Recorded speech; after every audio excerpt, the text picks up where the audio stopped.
Alright, so I just wanted to show you some things with the Munter mule. So I'll tie the Munter here. And in this case, we'll just say that this is my climber and this is my tail. First off, if you need to snug it up, you'll just follow your load strand up, around, and through the carabiner, and you'll pull on the back side of your load. It's called milking it up. Just pull on it until it's taut and it's where it needs to be, and then you can just kind of pinch it there while you pull the brake strand. That way you don't have to pull up slack by pulling the brake strand and then reintroduce that slack by flipping the Munter into its loaded position, which is where it needs to be before you mule it off.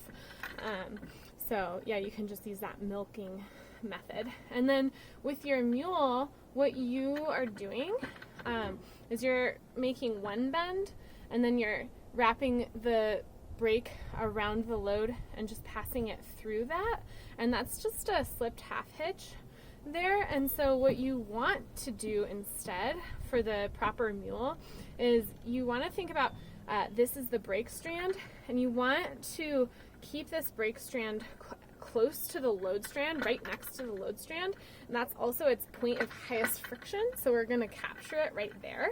And so we're going to do that by putting one twist here.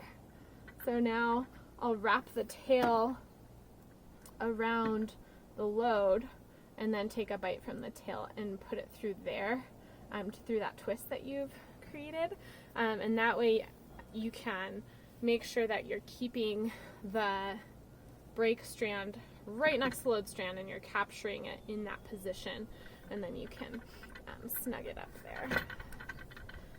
And it does go a long way to practice your mules to make sure that when you're tying them, they're as close to that Munter as possible, because with that live load, it'll cause some slippage if you don't tie it as close to the Munter as possible. And then, of course, with that overhand, which you have no problem with, you want to wrap it around the load strand, and if you capture the tail in there, that's okay. And your overhand was just fine.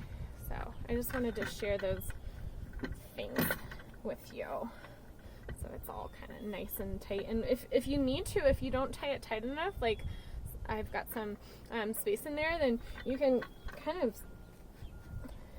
pull down on the load strand to cinch it up before you're transferring the load to this mule so that there's no slippage.